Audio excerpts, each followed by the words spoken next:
Hello, good morning mga ka-USB. Ngeta karon sa kusina, i-demonstrate na ko karon ang waste management sa nga magsugod sa kusina, no?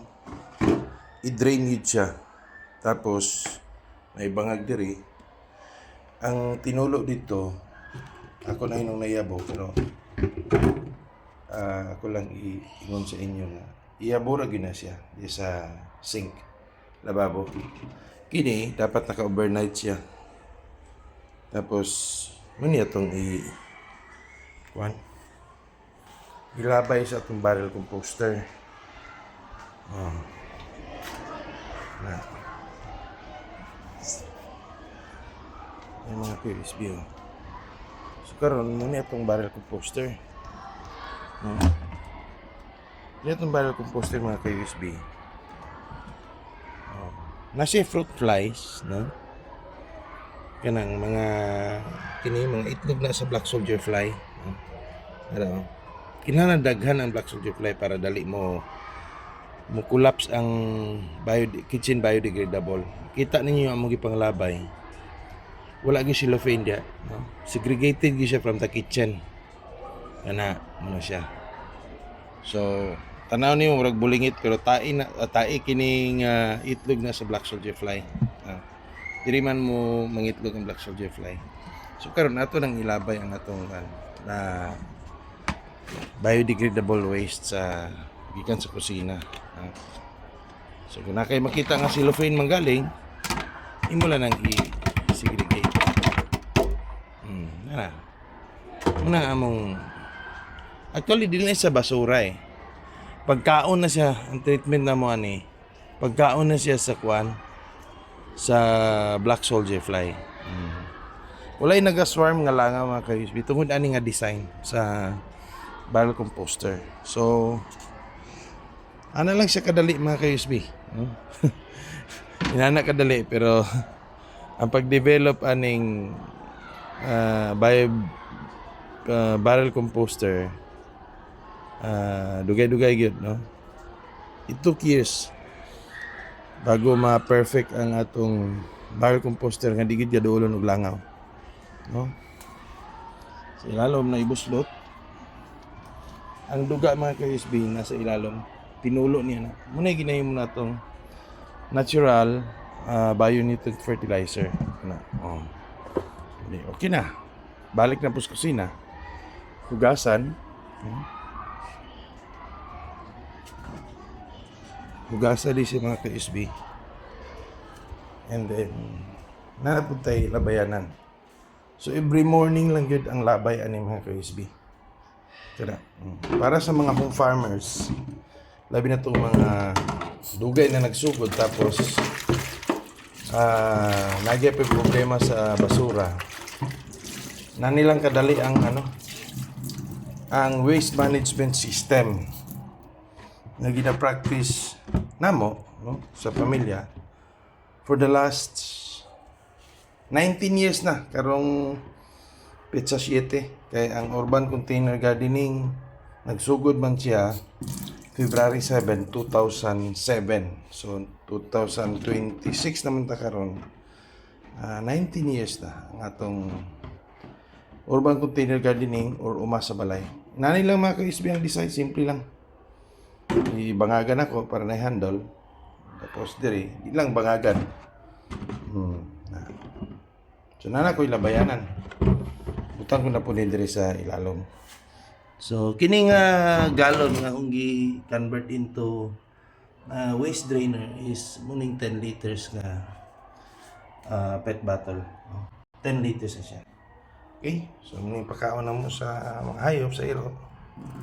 And then kini kung mahugas mga ka-USB kana siya ay mga makuha nimo diri mga muho ibutan na nimo diya na kay kini mao gyapon itsura niya may bangag tapos tulo ra diri sa kuan. For example nakay muho magas sa dito tulo ra gyapon siya diri. Pero kung wala kay kuan nga di mo gusto mo tulo, pwede ra pod pagka buntag iyabo lang naman ang tubig niya. Kini para diretso na, wala yabo-yabo gibangagan ko na lang. Okay, so back to the garden. Mga uma sa balay. Mga kauma sa balay. Si Piat na po. Oh, nara. Maghapon naka-harvest na mig petchay dia. I-post na ko ang picture. Nakakaon lagi mi sa tinanom diri sa uma sa balay. So karon among ginapaabot karon ang kining gitawag nga talong. Oh, namunga na. Kada punuan anay bunga, yeah. Kini bulak pa lang na, bulak pa lang. Karang bulak mga ka-SB.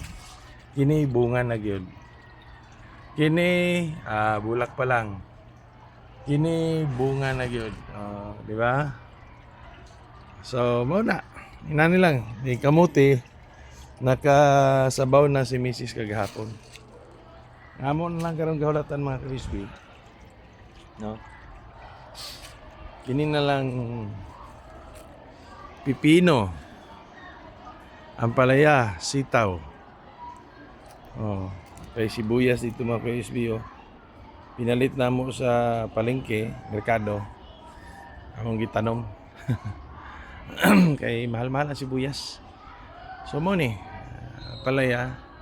The good thing is na siya bunga kana. Okay.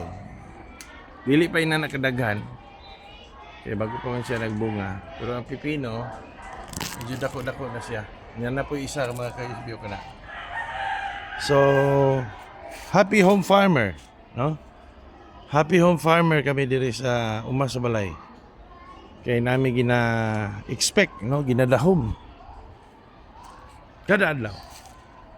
Kinamagong pagdahom mga ka-SB. Adik na ito palalawan kay daghan mga sakitan na. Bitaw. Ana na. So, uma sa balay sets the tone of the day, the mood of the day. Malipayon ka kay nakay pagkaon every day.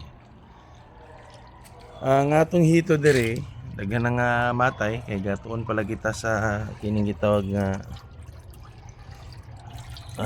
hito production. Sa tilapia na ko'y problema.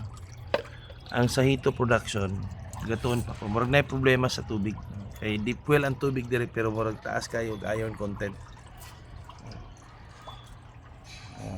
Amo pang tunan. Naipipila nga nabilin pero healthy man pud sila. Mga survivors. Magload na pud tag utro. Kay di nato undangan ang pagtuon sa hito mga ka-SB kay may pinaka dali siya. Pag matunan lang ang pamaagi, dali ang hito padako. A matter of 3 months, maka-harvest na ka. Tilapia same. No? The good thing sad sa tilapia kay kwan, kining self-breeding siya.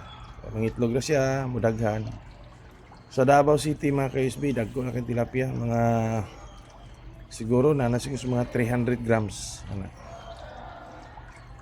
Napag-iuban dito dagko pero wala na ako kay paitlogo na lang sila. So kana lang sa mga ka-SB, daghang salamat sa inyong pagsunod sa uma sa balay. So karong adlaw from kitchen waste management hangtod diri karon sa atong multi bioponics. Bye-bye. Thank you.